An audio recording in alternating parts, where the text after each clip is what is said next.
Hey guys, by now you've probably seen my last tournament footage, and the last few days I've been kind of brooding over how badly I did. No.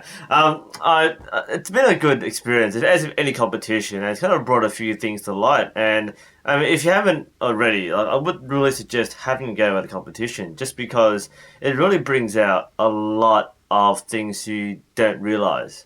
I guess it's the whole pressure situation, and you're kind of pushing yourself to do your very best. And I felt pretty satisfied with what I did. I finished second, last, or something. And, actually, I might display my scorecard somewhere around here so you can kind of see what I kind of did. It was an Adelaide round, which in Australian terms is 60 meters, 50 meters, 40 and 30.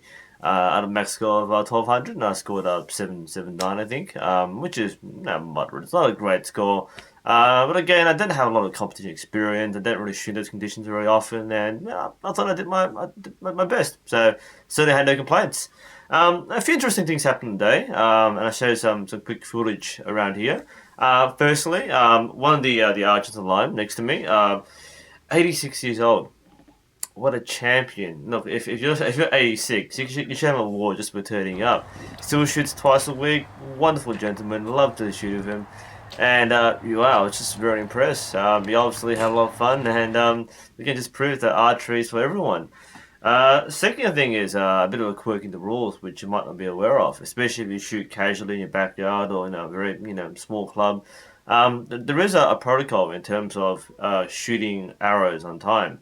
You do get a time limit, and there are penalties if you shoot before or after.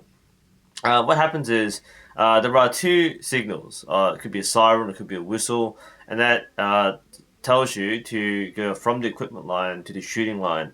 And then there's a one signal which indicates for you to begin shooting, and then three signals will indicate fetch the arrows and score. Um, and one quick incident happened where one person shot before the signal went.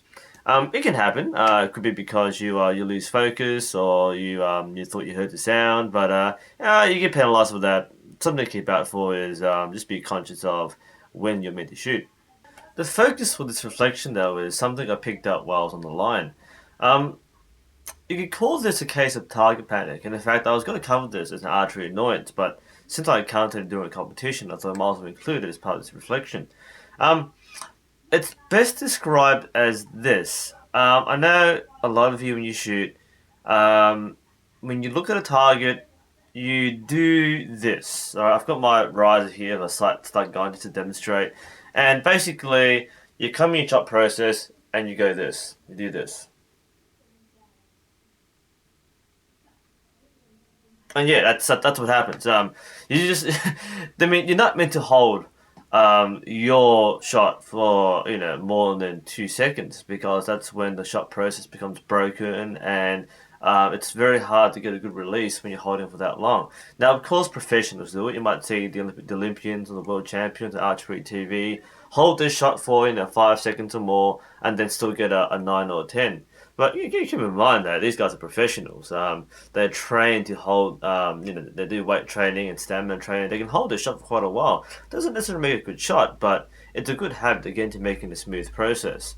So that's something I found I was doing on the line during the competition. I just found myself, just stuck on my anchor, my full draw, and it's like I forgot how to let go. I'm just holding it for 10. Even I swear it would have gone for like 20 seconds, but I'm pretty sure it wasn't. The point being is that I felt like I was holding forever, like way more than the 2 seconds I would normally hold. So my rhythm was way off, and I was trying to figure out why. Like what is it that makes me so hesitant to let go and pull through? Because as you know, for a recurve bow, you have to clicker. And your arrow point has to go through the clicker, and that's one of the most frustrating things when using clicker is you kind of end up about like a few millimeters away from the end of the clicker, and you just can't get it through. You're stuck there, and like you just can't pull it through. You start shaking, you start straining yourself, and that's something I encountered. And well, it came down to what actually is causing it. I mean, it's not really my technique. I am in fact coming to full draw. I am coming a very short distance away from the clicker. what is it that's causing me to struggle to power the shot through? And I think to me it was a combination of, apart from fatigue, target panic. I've noticed when I shoot at a blank butt, I can shoot, nice tight groupings at 60 plus meters without much of a problem. I just go, oh yeah, bloop, bloop, bloop, and it just lands in the same spot because there's no pressure to hit anything. My current target in the range is just this blue canvas, and there's a white patch where the plastic's fallen out, and I just shoot at that. I don't really aim at it. I just shoot at it. But when I see the bright gold, red, and blue target, I start trying to I try too hard to align things exactly on the target. Now I'm not going to really show how to aim with a bow. The idea is you don't aim. I think that is the message I'm trying to get across. Is like, for me, I have to remember, don't aim. It's all about alignment. It's all about coming in, and by the time you're in your full draw, you are already on target. You don't have to force yourself to move that sight pin over the goal because it should already be there.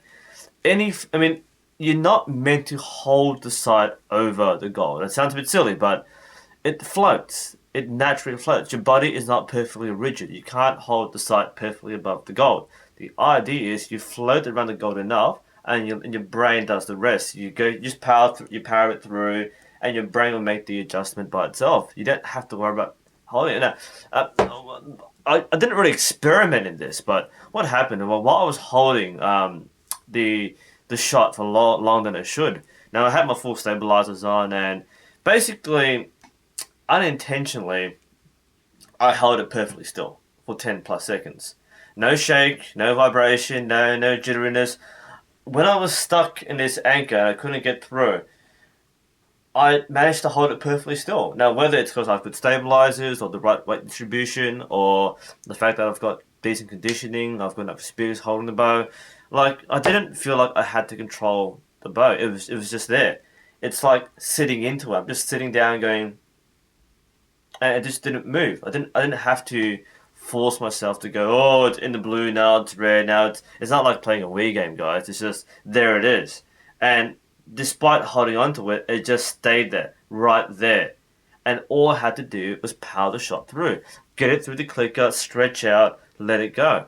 And that's what I struggled with. And towards the end of the competition, I started to break my process up. It's meant to be continuous, but mentally, I think I was hesitating way too much on the anchor, on the full draw, and I couldn't commit to the shot. Whereas what I found myself doing later on, which I think worked for me, was basically the first part of the shot process is the draw. And then once I'm in my anchor point, it's powered through. I do not think about aiming. There's no more aiming. There's no more need to look at the sight. It's on target. The rest of the focus is on your back muscles and pulling it through, expanding, stretching out, and getting through that clicker. So it comes down to draw and then expand and release. That's what I'm trying to work on. So this is why I think competition is a good experience. Again, apart from the whole, personal best and meeting new people, the idea that under pressure, you're putting yourself in a situation where your training and your experience has to kick in and you learn from the mistakes you make. So I think that's my reflection for this round. I had a pretty good time. It was a pretty weird day, spotty rain and spots of sun as well. But it was a nice day, well organised. So thanks to Wavy City Archers for organising that. Nice small crowd, and again, great barbecue and catering and afternoon tea and all the really cool nibblies which come with competitions. And this is only my second competition ever, and I definitely look forward to seeing more throughout this year and next year. So I hope this reflection kind of brought some insight to some shooting. Again, I do encourage you to have a go competing if you haven't already. It's worth a shot. And I'll see you next time.